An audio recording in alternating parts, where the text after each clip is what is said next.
Hello everyone, it's Parth again and I welcome you all to the very next lecture of our series of modern history. अभी हम chapter 2 discuss कर रहे हैं. Chapter 2 that is Indian states and society in the 18th century. इससे पहले हम chapter 1 decline of Mughal empire complete कर चुके हैं और उसके बारे में अगर आपको कोई डिटेल्स चाहिए तो आप उसकी प्लेलिस्ट चैनल के अंदर जाके देख सकते हैं. सेकेंड चैप्टर जब हम डिस्कस कर रहे थे तो उसमें ऑलरेडी हम 6 लेक्चर्स ऑलरेडी कंप्लीट कर चुके हैं and we move on to the subsequent chapter that is chapter 7 of chapter 2 of our series of modern history. पहले 6 लेक्चर्स में हमने क्या किया था मैं आपको उसका एक ब्रीफ आइडिया रिकैप दे देता हूँ और फिर हम लेक्चर 7 स्टार्ट करेंगे. तो पहले 6 लेक्चर्स में हमने सबसे पहले देखा किस तरह से मुग़ल एम्पायर जो था वो डिक्लाइन कर रहा था और मुग़ल एम्पायर के डिक्लाइन होने की वजह से कई सारी रीजनल पावर्स जो थी वो एमर्ज कर रही थी इंडिया के अंदर. ये रीजनल पावर्स देश के अलग अलग कोनों में थी, अलग अलग लोगों की वजह से अलग अलग एडमिनिस्ट्रेशन के बेसिस पे काम कर रही थी. हमने इन रीजनल पार्ट्स को अलग अलग 4 कैटेगरीज के अंदर डिवाइड भी किया था. सबसे पहली कैटेगरी में हमने देखा था सक्सेशन स्टेट्स के बारे में. सक्सेशन स्टेट्स वो स्टेट्स थी जो मुग़ल एम्पायर के डिक्लाइन होने से पहले मुग़ल एम्पायर का ही पार्ट थी, बट मुग़ल एम्पायर का पार्ट होने की वजह से जो यहाँ पे मुग़ल गवर्नर्स थे, राइट, जो यहाँ पे गवर्नर्स थे इन स्टेट्स के, उन्होंने अपने एरियाज़ को धीरे धीरे सेपरेट करना शुरू कर दिया और कार्व आउट करना शुरू कर दिया, अलग करना शुरू कर दिया मुग़ल एम्पायर से. ठीक है, सक्सेशन स्टेट्स के अंदर हमने 3 स्टेट्स की इंडिविजुअली बात करी थी. सबसे पहले हमने हैदराबाद को डिस्कस किया जिसके अंदर सब कैटेगरी में हमने कार्नेटिक को भी डिस्कस किया था. सेकंड हमने बात करी थी बंगाल की. बंगाल के अंदर हमने 2 रूलर्स की बात करी थी, मुर्शिद कुली खां और अलीवर्दी खां की बात करी थी और इनके रिलेशंस देखे थे, ट्रेड रिलेशंस और इनके कैसे रिलेशंस थे यूरोपियन ट्रेडर्स के साथ वो भी देखे थे. फिर थर्ड सक्सेशन स्टेट हमने डिस्कस किया था अवध. अवध के अंदर भी हमने 2 रूलर्स को बेसिकली डिस्कस किया था. सबसे पहले थे सादत खां और दूसरे थे उनके ही सक्सेसर सफदरजंग. ठीक है, हैदराबाद, बंगाल और अवध डिस्कस करने के बाद हम सेकंड कैटेगरी पे चले गए थे जहाँ पे हमने बात करी थी दूसरे टाइप के स्टेट्स की जो थे रेबेलियस स्टेट्स. अब ये रेबेलियस स्टेट्स वो स्टेट्स थे जो बेसिकली पेजेंट अपराइजिंग्स की वजह से ऊपर उठे थे. यहाँ पे जो पेजेंट थे या फिर एग्रीकल्चरलिस्ट थे उन पे बहुत ज़्यादा ऑपरेशन हुआ और इस ऑपरेशन की वजह से उन्होंने रिवोल्ट करना शुरू कर दिया. धीरे धीरे रिवोल्ट बहुत ज़्यादा विग्रस होना शुरू हो गया और उन्होंने पॉलिटिकल पावर अज्यूम करना शुरू कर दिया और अपने खुद के एरियाज़ को अलग करना शुरू कर दिया. तीसरे टाइप के स्टेट्स जो थे वो स्टेट्स जो ऑलरेडी एग्जिस्ट कर रहे थे, या तो वो इंडिपेंडेंट थे या फिर वो सेमी इंडिपेंडेंट थे ऑफ द मुग़ल एम्पायर. चौथे टाइप के स्टेट्स या चौथे टाइप का एरिया वो जगह है which were completely free of the Mughal interference और मुग़ल इन्फ्लुएंस. यहाँ पे मुग़ल इन्फ्लुएंस लगभग ना के बराबर था. फॉर एग्जांपल कुछ जगह ऐसी थी जो वेस्टर्न घाट्स और ईस्टर्न घाट्स पे थे और पूरा जितना नॉर्थ इंडिया था, नॉर्थ ईस्टर्न स्टेट जो थे वहाँ पे जो है मुग़ल इंटरफेरेंस इन्फ्लुएंस बिल्कुल भी नहीं था. तो हम जितने भी रीजनल पार्ट्स की बात कर रहे हैं हम ऑलमोस्ट सब कंप्लीट कर चुके हैं एक्सेप्ट 1. हमने बंगाल डिस्कस कर लिया, हैदराबाद डिस्कस कर लिया, अवध डिस्कस कर लिया.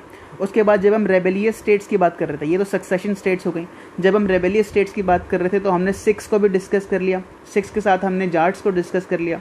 6 और जाट्स को डिस्कस करने के साथ साथ हमने 2 छोटे छोटे और एम्पायर भी देखे थे जब हम इसको डिस्कस कर रहे थे, जहाँ पे हमने रोहिलास की बात करी थी और पठान्स की बात करी थी. ठीक है, ये डिस्कस करने के बाद हम तीसरी कैटेगरी पे चले जो सेमी इंडिपेंडेंट या इंडिपेंडेंट स्टेट्स थे. वहाँ पे हम मैसूर डिस्कस कर चुके हैं जहाँ पे हमने मैसूर के अंदर हैदर अली की बात करी थी और टीपू सुल्तान की बात करी थी. मैसूर के बाद हमने केरला को डिस्कस किया और केरला एक इंडिविजुअल एम्पायर नहीं था, मैंने आपको बताया. इस टाइम का जो केरला था वो 4 अलग अलग टेरिटरीज़ के अंदर डिवाइडेड था. ठीक है, उनके बारे में भी हमने डिस्कस किया और फाइनली मैंने आपको बताया जो 4th जो सदर्न मोस्ट टेरिटरी थी, जो ट्रैवनकोर का टेरिटरी थी, वो धीरे धीरे प्रोमिनेंस में आना शुरू हो गया. वहाँ पे हमने 2 रूलर्स की बात करी, मार्तंड वर्मा की और उनके ही सक्सेसर राम वर्मा की. इसके साथ हमने केरला भी कंप्लीट कर लिया. फिर जो हम सेमी इंडिपेंडेंट स्टेट्स बात कर रहे थे उसमें एक और इंडिपेंडेंट स्टेट हमने डिस्कस किया, वो था द स्टेट ऑफ राजपूत्स. ठीक है, राजपूत्स के बारे में हमने बात किया. राजपूत्स के अंदर हमने एक लीडर उठाया, एक रूलर उठाया जिनका नाम था सवाई राजा जयसिंह. और सवाई राजा जयसिंह को भी हमने डिटेल में डिस्कस किया. उन्होंने एस्ट्रोनॉमी के फील्ड में, मैथमेटिक्स के फील्ड में क्या क्या काम किया था, क्या क्या पायनियर वर्क किया था, वो भी हमने डिस्कस किया. इसके साथ हमारी सारी की सारी रीजनल स्टेट्स कंप्लीट हो जाती हैं और हम चलते हैं हमारी लास्ट रीजनल स्टेट पे जो हमारी बची है और ये हमारी सबसे पावरफुल, सबसे डेंजरस स्टेट थी जो जिसके पास अलोन कैपेसिटी थी कि वो मुग़ल एम्पायर को रिप्लेस कर सकती थी, and that is the state of Marathas. आगे सब्सिक्वेंट चैप्टर्स में इस लेक्चर 7 में और लेक्चर 8 और लेक्चर 9 प्रॉबली वहाँ पे भी हम मराठास को ही कंटिन्यू करेंगे.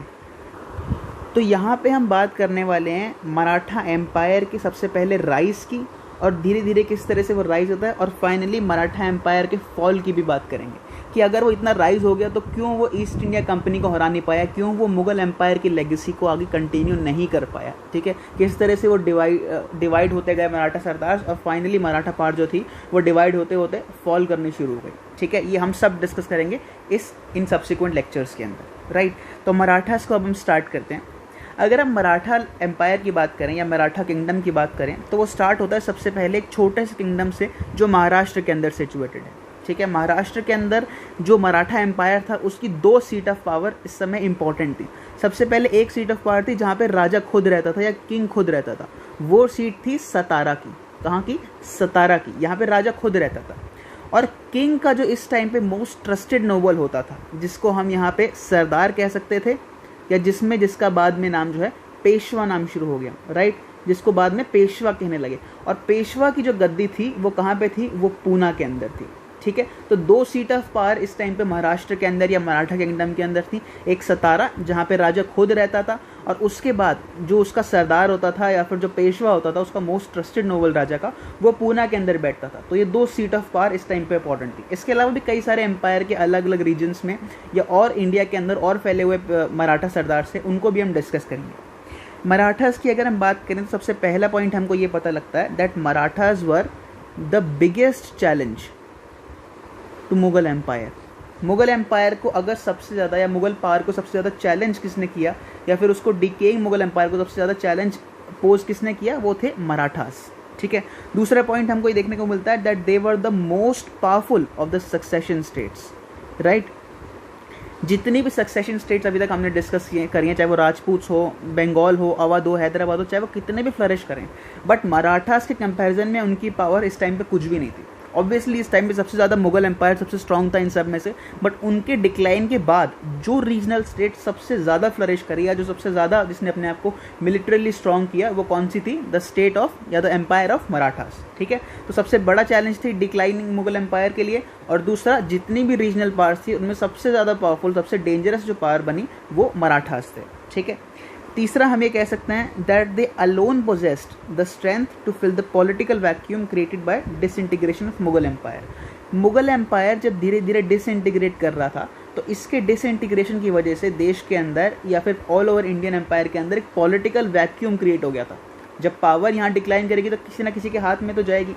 वो पॉलिटिकल वैक्यूम फिल करने के लिए as an all India empire, जो उसका सबसे बड़ा उत्तराधिकारी था या सबसे बड़ा चैलेंजर था, वो कौन थे? मराठास थे, ठीक है। बस मराठास के पास ये पावर थी कि वो मुगल्स की इतनी बड़ी लेगेसी जो आ रही है या ऑल इंडिया एम्पायर बनने का जो सपना है, वो मराठास ही पूरा कर सकते थे इन सब रीजनल स्टेट्स के अंदर। बट ये सपना जो था ये पूरा नहीं हुआ, ठीक है। Although they had a large number of brilliant commanders and statesman. अभी हम बात करेंगे मराठास के बारे में, तो मराठास में इतनी सारी ऐसी पर्सनैलिटीज हम डिस्कस करेंगे जो इतने ज़्यादा मिलिट्रीली भी स्ट्रॉन्ग थे, ठीक है, एक बहुत अच्छे सोल्जर भी थे, उनकी डिप्लोमेटिक स्किल्स भी बहुत अच्छी थी, गेरिल्ला वॉरफेयर भी वो बहुत अच्छा करते थे, यानी कि उनकी लड़ने की टैक्टिक्स भी बहुत अच्छी थी। बट फिर भी जो है कई रीजंस की वजह से वो एक ऑल इंडिया एम्पायर एस्टैब्लिश नहीं कर पाए। उसका सबसे बड़ा रीज़न ये था दैट दे लैक्ड यूनिटी, ठीक है। चाहे कितने भी मराठा एम्पायर स्ट्रॉन्ग हो जाएं, फॉर एग्जांपल अगर हम देखते हैं, मैंने आपको पहले भी बताया था कि 1739 के बाद से, लगभग पहले भी बट बेसिकली 1739 के बाद से या फिर इन्वेजन्स के बाद से, फॉरेन इन्वेजन्स के बाद से मराठा एम्पायर को ये वाली बात पता लगी कि सेंट्रल मुगल अथॉरिटी जो दिल्ली के अंदर बैठी है वो वीक पड़ रही है। इस वजह से उन्होंने अपना एक्सपेंशन शुरू कर दिया और स्पेशली नदन एक्सपेंशन शुरू कर दिया। ऑल्दो वो यहाँ पे ईस्ट के अंदर भी जा रहे थे, नीचे निज़ाम के साथ भी लड़ रहे थे, बट नॉर्थ के अंदर बेसिकली उन्होंने अपना नदन एक्सपेंशन शुरू कर दिया, क्योंकि उनको पता लग गया कि फॉरेन इन्वेजन्स की वजह से कि मुगल एम्पायर कितना वीक हो गया। एक बार जब उन्होंने अपना नदन एक्सपेंशन शुरू कर दिया इंडिया के अंदर, तो जो सेंट्रल अथॉरिटी थी, चाहे वो सतारा के अंदर हो चाहे वो पूना के अंदर हो, वो खुद लड़ने नहीं जाते थे। उनके कई सारे और ट्रस्टेड मिलिट्री कमांडर्स होते थे जिनको हम सरदार्स बोलते हैं। तो जो मराठा सरदार थे जो अलग अलग रीजन के अंदर सिचुएटेड थे, वो अपनी खुद की प्राइवेट आर्मीज बना लेते थे और अपनी प्राइवेट आर्मी का इस्तेमाल करके ही अपने रीजन को यहाँ इस्टेब्लिश कर लेते थे। फॉर एग्जांपल अगर हम यहाँ बात करें ग्वालियर की, तो ग्वालियर के अंदर सिंधिया आ गए, महादजी सिंधिया के बारे में हम बात करेंगे। यहाँ पे हम इंदौर के अंदर बात करेंगे, होलकर की बात करेंगे, कई सारे एम्पायर्स या मराठा सरदार्स की बात करेंगे। ये मराठा सरदार्स ने ही वही काम करना शुरू कर दिया जो मराठास ने करना शुरू किया था मुगल्स के साथ। क्या कि अपने आप को सेपरेट करना शुरू कर दिया अपने खुद के ओरिजिनल एम्पायर से। अब चाहे ये मराठा सरदार्स अपने आप को कितना भी एक्सपैंड करें, इससे जो फ़ायदा मिल रहा है, बेनिफिट मिल रहा है, वो सेंट्रल या ओरिजिनल मराठा एम्पायर को नहीं मिलेगा। ये अपनी खुद की जेबें भरने के लिए, अपने खुद के एम्पायर को एस्टैब्लिश करने के लिए, अपनी खुद की पावर को कंसोलिडेट करने के लिए लड़ाई लड़ते थे। यहाँ पे वो कुछ भी इन्फॉर्म नहीं करते थे, एक इंडिपेंडेंट रूलर की तरह काम कर रहे हैं। बाद में हम डिस्कस भी करेंगे जब हम एंग्लो मराठा वॉर्स के बारे में बात करेंगे। सेकेंड और थर्ड एंग्लो मराठा वॉर में हम देखेंगे किस तरह से अगर यहाँ पे इंदौर लड़ाई कर रहे हैं तो इंदौर जब लड़ाई कर रहा है इस टाइम पे ग्वालियर इसका साथ भी नहीं देगा, ऑल्दो ये दोनों सेम मराठा एम्पायर के पार्ट थे पहले। ठीक है, इससे हमको पता लग जाएगा कि इनके बीच में कितनी ज़्यादा डिसयूनिटी थी, ये कितने ज़्यादा डिवाइडेड थे, कितने ज़्यादा लैक करते थे यूनिटी को। ठीक है, ये हम डिस्कस करेंगे जब हम आगे एंग्लो मराठा वॉर्स डिस्कस करेंगे। तो आपको समझ आ गया क्यों ये सबसे बड़ा रीज़न क्यों ये ऑल इंडिया एम्पायर एस्टैब्लिश नहीं कर पाया, वो था the reason of lack of unity. इनके आपस में यूनिटी ना होने की वजह से एक ऑल इंडिया एम्पायर एस्टैब्लिश नहीं कर पाए। सेकेंड रीज़न ये था that they lacked the modern outlook which was necessary for founding an all India empire. इनके पास एक मॉडर्न आउटलुक नहीं था। अभी भी जो इनकी थिंकिंग थी, जो इनका एडमिनिस्ट्रेशन था, इकोनॉमिक पैटर्न था, वो ट्रेडिशनल था सारा का सारा। और ये वो टाइम है जिस टाइम पे पूरी की पूरी दुनिया इस टाइम पे जो है रेनेसांस की वजह से इस टाइम पे डेवलप कर रही है। हर जगह इंडस्ट्रियल रेवोल्यूशन हो रहा है, वो साइंटिफिकली एडवांस हो रही है, साइंस एंड टेक्नोलॉजी के अंदर, इंडस्ट्री के अंदर, हर चीज़ में एडवांस्ड हो रही है। पॉलिटिकल आइडियाज़ डेवलप हो रहे हैं, इकोनॉमिकली वो अपने आप को स्ट्रॉन्ग कर रहे हैं। बट मराठास के पास अभी भी जितनी आइडियोलॉजी थी या जिस पैटर्न के ऊपर उन्होंने अपने आप को बेस कर रखा था, चाहे वो एडमिनिस्ट्रेटिव पैटर्न हो, इकोनॉमिक पैटर्न हो या कोई भी और सोशल या कल्चरल पैटर्न हो, वो अभी भी बहुत ज़्यादा ट्रेडिशनल था। और पुरानी चीज़ों का इस्तेमाल करके आप कोई नए चेंजेस नहीं ला सकते सोसाइटी के अंदर। अगर आपको एक मॉडर्न ऑल इंडिया एम्पायर चाहिए तो आपको कई सारे आपके अंदर ऐसे एलिमेंट्स होने चाहिए जो मॉडर्न एलिमेंट्स होने चाहिए, और ऐसे मॉडर्न एलिमेंट्स मराठा इस टाइम पे लैक कर रहे थे। सबसे पहला रीज़न क्या था? लैक ऑफ यूनिटी, कि इनके पास यूनिटी नहीं थी, आपस में कई सारे डिवाइडेड थे मराठा सरदार्स। और दूसरा क्या था? इनके पास एक मॉडर्न फॉरवर्ड लुकिंग आउटलुक नहीं था, एक पर्सपेक्टिव नहीं था, एक पॉलिटिकल आइडियोलॉजी नहीं थी जिसका इस्तेमाल करके वो एक ऑल इंडिया एम्पायर को एस्टैब्लिश कर सकें। इस वजह से हम देखते हैं कि फाइनली मराठास भी फेल कर जाते हैं कि वो मुगल्स को हरा तो देते हैं, they were strong enough to destroy the Mughal empire. उन्होंने मुगल एम्पायर को डिस्ट्रॉय तो कर दिया, but they were not strong enough to replace it. वो उसकी जगह नहीं ले पाए, यानी कि जो लेगेसी थी मुगल एम्पायर की, इतने बड़े एम्पायर की, इतने ग्रेट ग्रैंड मुगल्स की, उनको रिप्लेस नहीं कर पाए मराठास, ऑल्दो उन्होंने मुगल्स को जो है डिस्ट्रॉय तो कर दिया था। ठीक है, इसके साथ हमारा जो एक छोटा सा इंट्रोडक्शन कंप्लीट हो जाता है मराठास का। अब हम डायरेक्टली चलते हैं अलग अलग पर्सनालिटीज़ के बारे में। हम पेशवास के बारे में बात करेंगे, राजाओं के बारे में बात करेंगे। सबसे पहले हम चलते हैं about the story of king Shahu. हम किंग शाहू की छोटी सी स्टोरी देखेंगे और देखेंगे किस तरह से किंग शाहू के सबसे ट्रस्टेड नोबल या सबसे ट्रस्टेड पेशवा जो है, जिनका नाम था बालाजी विश्वनाथ,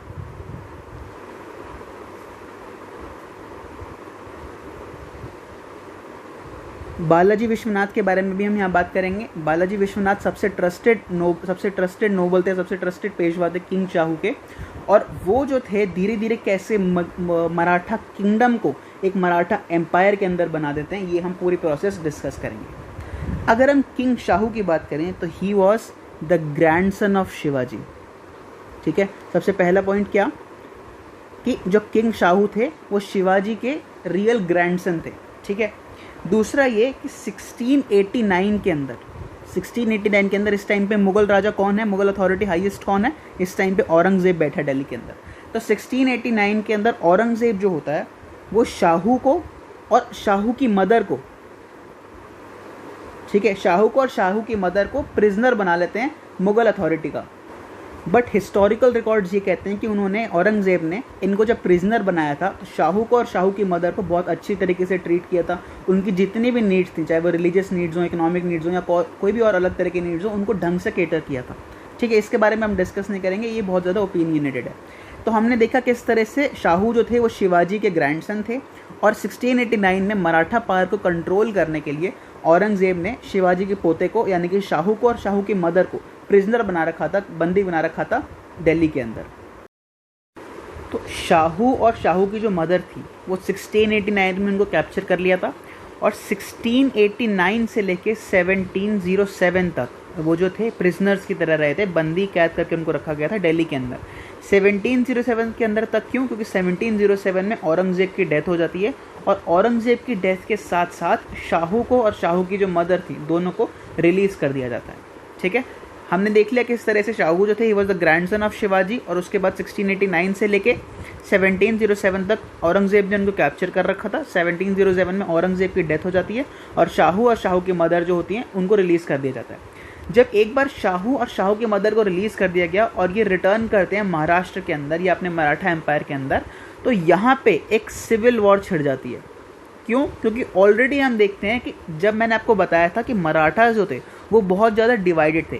एक रूलर अगर चला गया तो उस पॉलिटिकल वैक्यूम को फिल करने के लिए कोई ना कोई आ जाता है अपनी पावर एस्टैब्लिश करने के लिए, अपनी पावर कंसोलिडेट करने के लिए। यही यहाँ पे भी हुआ।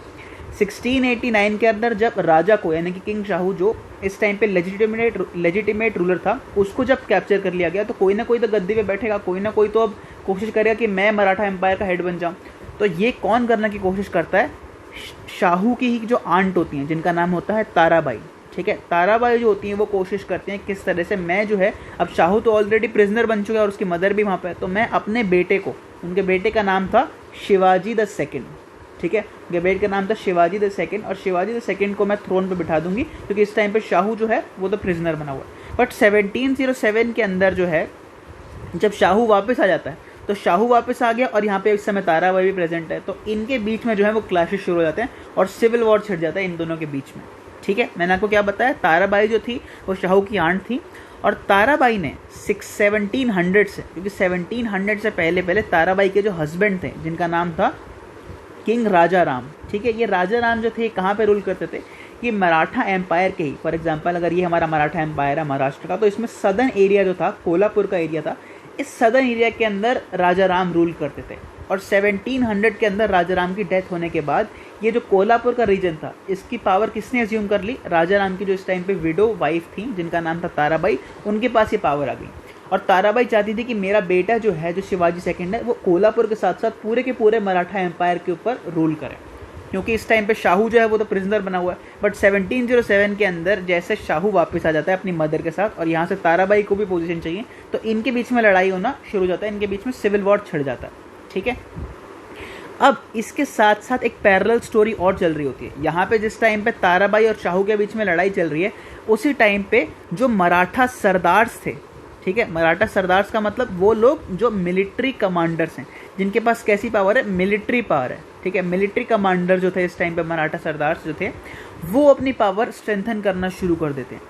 अब एक खास बात क्या थी मराठा सरदार्स के बारे में, और कई सारे और एम्पायर्स के अंदर मिलिट्री कमांडर्स हुए थे, बट जितने भी सोल्जर्स थे इन मराठा सरदार्स के, they were loyal to them alone. For example, अगर कोई इतनी टुकड़ी है, कंटिंजेंट है 1000 सोल्जर्स का, इन 1000 सोल्जर्स को जो ट्रेन कर रहा है वो एक इंडिविजुअल मराठा सरदार है। अब होना क्या चाहिए नॉर्मल कंडीशन के अंदर, ये 1000 सोल्जर्स हैं, इनको लॉयल होना चाहिए राजा के टुवर्ड्स, कि जो मेन राजा है या एम्पायर का जो हेड है उसके टुवर्ड्स लॉयल होना चाहिए। बट यहाँ पे ऐसा नहीं था। यहाँ पे जितना भी कंटिंजेंट था, कितने भी सोल्जर्स थे, वो बस अपने जो मराठा सरदार था या उनका जो मिलिट्री कमांडर था उसकी बात सुनते थे, उसके टुवर्ड्स लॉयल थे। उनको फर्क नहीं पड़ता था कि राजा कौन है और क्या है, उनको उससे कोई फर्क नहीं पड़ता था। जो उनको खाना देता है, जो उनको रहने के लिए देता है, अकोमोडेशन के लिए देता है, जो मराठा सरदार है उसके टुवर्ड्स वो लॉयल थे, टू हिम अलोन। ठीक है, तो इससे हमको पता लग गया कि धीरे धीरे मराठा सरदार ने अपने मिलिट्री स्ट्रेंथ का इस्तेमाल करना शुरू कर दिया अपनी पावर कंसोलिडेट करने के लिए। अब मराठा सरदार जो हैं वो बस मिलिट्री कमांडर ही हैं, बट वो जो है किसी ना किसी राजा के पीछे तो जाएंगे जिनको अपनी पावर को ज्यूम करने के लिए, क्योंकि लेजिटिमेट रूलर जो है वो या तो शाहू बनेगा या फिर शिवाजी द सेकंड बनेगा, जो ताराबाई जिसके लिए लड़ रही है। तो क्या किया मराठा सरदार्स ने? Maratha sardars started to side either with Shahu और विद ताराबाई। या तो धीरे धीरे शाहू के पीछे लगना शुरू होगा, या पीछे पीछे कुछ मराठा सरदार जो है वो शिवाजी द सेकंड के पीछे या फिर ताराबाई के पीछे या उनके टुवर्ड्स लॉयल होना शुरू हो गए। ठीक है, इसके साथ साथ उन्होंने अपनी अपॉर्चुनिटी का इस्तेमाल किया, इस अपॉर्चुनिटी का इस्तेमाल किया to consolidate their own power and strengthen their own position. कई सारे मराठा एम्पायर्स या मराठा सरदार तो ऐसे थे जिन्होंने डेक्कन के अंदर मुगल्स के साथ भी साइड करना शुरू कर दिया। उनको लगा कि शिवाजी के साथ, शाहू के साथ या शिवाजी सेकंड यानी कि ताराबाई के साथ जाने से मुझे कोई फ़ायदा नहीं है, मुझे मुगल वॉइसरॉयज जो डेक्कन के अंदर मुगल वॉइसरॉयज बैठे हैं, चाहे वो निज़ाम बैठा हो या कोई और बैठा हो, उनके साथ साइड करने की कोशिश करते हैं, उनके साथ मैं कंसीलिएशन कर लेता हूँ जिससे मुझे ज़्यादा फ़ायदा होगा। ठीक है, तो मराठा सरदार के पास कंप्लीट अपॉर्चुनिटी थी, या तो वो शाहू के साथ लग जाएं, या वो ताराबाई के साथ लग जाएं, या फिर किसी मुगल वॉइसरॉय के साथ लग जाएं। और हम देखते हैं इस टाइम पे इन तीनों पावर्स के अंदर सबसे ज़्यादा जीतता कौन है? शाहू। क्योंकि मोस्टली जितने भी मराठा सरदार्स होते हैं, चाहे वो सबसे पावरफुल हो, सबसे ज़्यादा स्ट्रेंथन्ड हो, सबसे ज़्यादा पावरफुल एम्पायर जो है मराठा सरदार, तो शाहू के पीछे जाके लग जाते हैं। और इसका सबसे अच्छा एग्जाम्पल होता है बालाजी विश्वनाथ। और ये जो राइवलरी चल रही है इस टाइम पे शाहू और ताराबाई के बीच में, ठीक है, due to this rivalry between Shahu and Tarabai, a new system, एक नया सिस्टम इमर्ज होता है, a new system of Maratha government emerged. Balaji Vishwanath के अंदर एक कम्प्लीटली नया पैटर्न, एक नया सिस्टम शुरू होता है, जो इस टाइम पे यहाँ पे पेशवा थे बालाजी विश्वनाथ, इनके टेन्योर के अंदर एक नया सिस्टम शुरू होता है मराठा एम्पायर के अंदर। और वो क्या सिस्टम होता है? The period of Peshwa domination. ठीक है, मैंने आपको क्या बताया किस तरह से मराठा एम्पायर के अंदर कई सारे मराठा सरदार हैं, बट सारे के सारे मराठा सरदार तो पेशवा नहीं है। इन मराठा सरदार्स में से सबसे ज़्यादा पावरफुल जो मराठा सरदार था उसी को पेशवा का या फिर मिलिट्री हेड की पोजीशन दे दी जाती थी। ठीक है, तो पेशवा इस टाइम पे कौन बन गया? बालाजी विश्वनाथ बन गया। और बालाजी विश्वनाथ की जो पर्सनालिटी थी वो इतनी ज़्यादा ग्लोरीफाइड थी या रिस्पेक्टेड थी, या इतनी चार्मिंग पर्सनालिटी थी कि उन्होंने अपनी पावर का इस्तेमाल करके जितने भी और मराठा सरदार थे उनको लगा दिया शाहू के पीछे। दैट इज, हमने देख लिया किस तरह से शाहू या ताराबाई या फिर आप मुगल वॉइसरॉयज की बात कर सकते हो। अब मराठा सरदार के पास कंप्लीट अपॉर्चुनिटी है, कोई भी किसी के पास भी वो जा सकते हैं, या तो शाहू के साथ मिल सकते हैं, या वो ताराबाई के साथ मिल सकते हैं, या फिर मुगल वॉइसरॉयज के साथ मिल सकते हैं। बट यहाँ पे बालाजी विश्वनाथ ने अपनी स्ट्रैटेजीज का, अपनी डिप्लोमेटिक स्किल्स का इस्तेमाल करके सारे के सारे मराठा सरदार को या मोस्ट ऑफ देम को शाहू के साथ साइड करने की कोशिश करी और शाहू के पीछे लगा दिया, जिससे शाहू की पावर जो थी वो धीरे धीरे स्ट्रेंथन होनी शुरू हो गई। और ताराबाई को रिस्ट्रिक्ट इन्होंने कर दिया कोल्हापुर के अंदर ही। ठीक है, कोल्हापुर के अंदर या उसके पास जो और सदर्न एरियाज थे जहाँ पे वो ऑलरेडी एग्जिस्ट करते थे, जो राजा राम के डिसेंडेंट्स थे जहाँ पे वो रूल करते थे, उसी एरिया के अंदर ताराबाई को रिस्ट्रिक्ट कर दिया। ठीक है, और शाहू की पोजीशन धीरे धीरे इंक्रीज करनी शुरू कर दी बालाजी विश्वनाथ की वजह से। और ये जो नया पैटर्न मैंने आपको क्या बताया, that is the pattern of Peshwa domination. इसके अंदर क्या हुआ कि पेशवा डोमिनेशन की वजह से जो राजा था या जो किंग था उसकी पावर या उसकी पोजीशन तो इंपॉर्टेंट थी ही, बट जो पेशवा था उसकी पोजीशन राजा से भी इंपॉर्टेंट होनी शुरू हो गई। क्या हमको पता लगे? यही चीज़ हमने देखा था जब हम नोबल्स और प्रिंसेस की बात कर रहे थे मुगल एम्पायर के अंदर। हमने मुगल एम्पायर के अंदर बात करी, धीरे धीरे जब वॉर ऑफ सक्सेशन होता था तो वॉर ऑफ सक्सेशन में पहले तो प्रिंसेस जो थे वो प्राइमरी थे और वो इस्तेमाल करते थे नोबल्स का खुद गद्दी पे बैठने के लिए। बट बाद में क्या होना शुरू हो गया, नोबल्स प्राइमरी हो गए। नोबल्स की पोजीशन इतनी ज़्यादा स्ट्रेंथन्ड हो गई कि वो इतने एम्बिशियस हो गए कि उन्होंने इस्तेमाल करना शुरू कर दिया छोटे छोटे पपेट रूलर्स का या प्रिंसेस का अपनी पावर अज्यूम करने के लिए, खुद पावर में आने के लिए। यही यहाँ पे शुरू हो गया कि यहाँ पे धीरे धीरे जो है, बट यहाँ पे इंपॉर्टेंट पॉइंट क्या था कि यहाँ पे नोबल्स ने ये जो काम किया था ये डेलिबरेट काम किया था, क्योंकि वो ओवरटेक करना चाहते थे किसको? प्रिंसेस को या फिर मुगल अथॉरिटी को। यहाँ पे ऐसा नहीं था, यहाँ पे खुद ही पेशवा की पावर अपने आप इतनी ज़्यादा स्ट्रेंथन्ड हो गई। क्यों? क्योंकि जितने भी मराठा सोल्जर्स जो थे सारे के सारे, वो सोल्जर्स पेशवा के टुवर्ड्स लॉयल थे। मैंने आपको बताया कि वो राजा के टुवर्ड्स लॉयल नहीं हुआ करते थे, वो सरदार्स के, मराठा सरदार्स के टुवर्ड्स लॉयल थे। तो पेशवा की जो पावर ये धीरे धीरे इंक्रीज हो रही है, ये अनकॉन्शियसली या फिर अपने आप हो रही है। ये खुद नहीं चाहता कि मैं ओवरटेक कर लूँ राजा को, और इसने कभी किया भी नहीं। तो पेशवा की पावर धीरे धीरे इंक्रीज हो रही है और इस इंक्रीज्ड पावर का वो इस्तेमाल कर रहा है राजा के बेनिफिट के लिए। यहाँ पे ऐसा नहीं था, यहाँ पे नोबल इस्तेमाल कर रहा था अपने इंक्रीज्ड पावर का अपने खुद के बेनिफिट के लिए और बस यूज़ कर रहा था पपेट रूलर्स का। यहाँ पे पेशवा इस्तेमाल कर रहा था अपनी पावर का राजा को स्ट्रेंथन करने के लिए, जैसे बालाजी विश्वनाथ ने किया अपनी पावर का इस्तेमाल करके शाहू को स्ट्रेंथन करने के लिए। ठीक है, तो हमने देख लिया किस तरह से पेशवा डोमिनेशन बढ़ना शुरू हो गया कि राजा की जो पोजीशन थी, नॉमिनली वो तो हेड था ही, बट धीरे धीरे पेशवा की जो पावर थी वो ज़्यादा इंक्रीज होना शुरू हो गई और वो राजा से भी ज़्यादा पावरफुल और इम्पॉर्टेंट रोल उसने प्ले करना शुरू कर दिया मराठा एम्पायर के अंदर। इसके बाद हम चलते हैं डायरेक्टली डिस्कस करने हमारे फर्स्ट पेशवा को, जिनका नाम है बालाजी विश्वनाथ। ठीक है, बालाजी विश्वनाथ। अब बालाजी विश्वनाथ वो इंसान थे, मैंने आपको पहले भी बताया, जिन्होंने मराठा स्टेट को एम्पायर में ट्रांसफॉर्म किया। बालाजी विश्वनाथ प्लस उनके जो बेटे थे जिनका नाम था बाजीराव वन, जो बाजीराव वन थे ये वही कैरेक्टर है जो रणबीर सिंह ने प्ले किया था बाजीराव मस्तानी मूवी के अंदर, ठीक है। वहाँ पे वो एक डायलॉग भी बोलते हैं कि मैं बाजीराव बलार्ड बालाजी विश्वनाथ का पुत्र, यानी कि बालाजी विश्वनाथ के बाद जैसे ही उनकी डेथ होती है तो वो पेशवा की जो पोजीशन है वो उनका जो बेटा होता है 20 साल का 20 ईयर ओल्ड और बहुत ही स्किल्ड बाजीराव वन जो है, जो रणबीर सिंह ने जो कैरेक्टर प्ले किया था, उनके पास पेशवा की पोजीशन आ जाती है। हम कह सकते हैं कि बाजीराव वन को जो है गद्दी मिल जाती है पेशवा की एक हेरिडिटरी पैटर्न के बेसिस पे, ठीक है।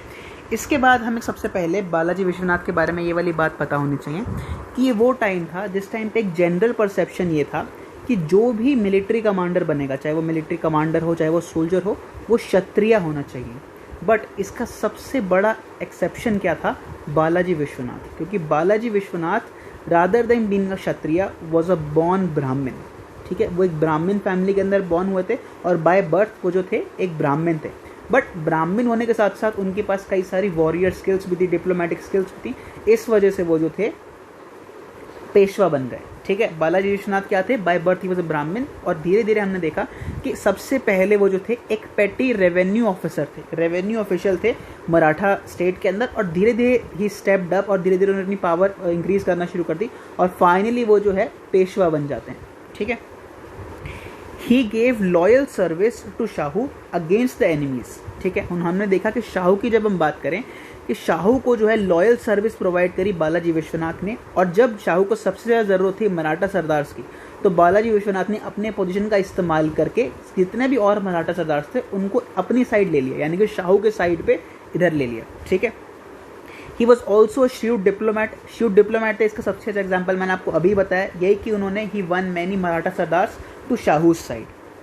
फाइनली 1713 के अंदर हम देखते हैं 1713 वो ईयर है जब शाहू ने पेशवा बना दिया या मुख्य प्रधान बना दिया बालाजी विश्वनाथ को। तो बालाजी विश्वनाथ कौन से साल में जो है पेशवा बने? इससे पहले भी वो जो थे एक ट्रस्टेड नोबल हुआ करते थे, एक फाइनेंस ऑफिसर हुआ करते थे मराठा स्टेट के अंदर, इनके एम्पायर के अंदर। बट 1713 में फाइनली हम देखते हैं कि शाहू ने बालाजी विश्वनाथ को पेशवा बना दिया, ठीक है।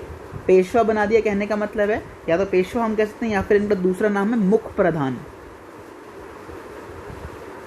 मुख्य प्रधान का मतलब हो गया चीफ मिनिस्टर, ठीक है। चीफ मिनिस्टर या पेशवा मुख्य प्रधान बना दिया 1713 के अंदर बालाजी विश्वनाथ को। Balaji Vishwanath won most of the Maharashtra except the region south of Kolhapur, यानी कि बालाजी विश्वनाथ ने ऑलमोस्ट जितना भी सारा का सारा महाराष्ट्र का मराठा एम्पायर था सब कैप्चर कर लिया, एक्सेप्ट वो रीजन जो थोड़ा सा साउथ महाराष्ट्र के अंदर बचा हुआ था। ये वो रीजन था जो कोल्हापुर के साउथ में था। और मैंने आपको स्टार्टिंग में ही बताया कि कोल्हापुर के साउथ में इस टाइम पे कौन रूल कर रहा है?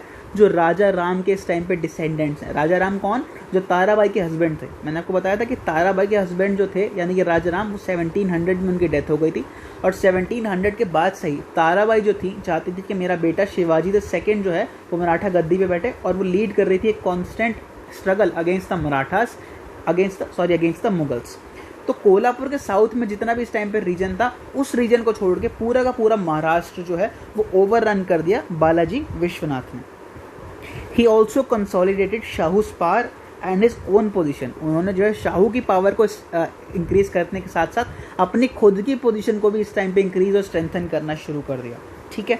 Balaji Vishwanath along with his own son Bajirao one, जिनको हम इसके बाद डिस्कस करेंगे, Balaji Vishwanath and Bajirao one made Peshwa the functional head of Maratha empire. मैंने आपको क्या बताया कि बालाजी विश्वनाथ के आते ही एक नया सिस्टम शुरू हो गया पॉलिटिक्स का मराठा एम्पायर के अंदर। क्या था? The system of Peshwa domination. किस तरह से पेशवा जो था वो एक फंक्शनल हेड बन गया मराठा एम्पायर का, ठीक है। फंक्शनल हेड होने का मतलब कि नॉमिनल हेड तो अभी भी किंग शाहू है या रूलर ही रहेगा, बट एक फंक्शनल हेड जो रियल जिसके पास है पावर्स है, जो डिफैक्टो रूलर है, वो कौन बनना शुरू हो गया? वो पेशवा बनना शुरू हो गया। और ये किसने किया? बाजीराव वन ने इस चीज़ की शुरुआत करी और बालाजी विश्वनाथ ने इसको स्टार्ट किया, और उनका जो बेटा था बाजीराव वन, उन्होंने इस चीज़ को कंटिन्यू किया। तो Balaji Vishwanath and his son Bajirao one made Peshwa the functional head, या हम कह सकते हैं the de facto ruler of the Maratha state. और इसके बाद अब हम डिस्कस करेंगे कि बालाजी विश्वनाथ के रिलेशंस इस टाइम पे कैसे थे मुग़ल अथॉरिटी के साथ। ठीक है, इस टाइम पे धीरे धीरे हम देख सकते हैं कि दिल्ली के अंदर जो मुग़ल पावर है वो धीरे धीरे कम हो रही है, और बालाजी विश्वनाथ इस पोजीशन का या इस अपॉर्चुनिटी का इस्तेमाल करते हैं नॉर्दर्न एक्सपेंशन करने के लिए। वो हम जो रिलेशंस देखेंगे बालाजी विश्वनाथ और मुग़ल अथॉरिटीज़ के बीच में, वो हम सब्सिक्वेंट या नेक्स्ट चैप्टर में डिस्कस करेंगे। आज हम अपने लेक्चर को यहीं पे एंड करते हैं। मैं आपको एक छोटा सा रिकैप दे देता हूँ, एक रिवाइज करने के लिए कि हमने आज के लेक्चर में क्या क्या देखा। हमने स्टार्ट करा सबसे पहले मराठास से। मैंने आपको बताया किस तरीके से मराठास जो थे वो सबसे बड़े बिगेस्ट चैलेंज थे to the Mughal power. Mughal power के लिए सबसे बिगेस्ट चैलेंज जो थे वो मराठा पावर थी। जितनी भी रीजनल पावर्स या रीजनल स्टेट्स थी उनमें सबसे ज़्यादा स्ट्रॉन्गेस्ट जो पावर थी वो मराठा एम्पायर खुद था, ये भी देखा हमने।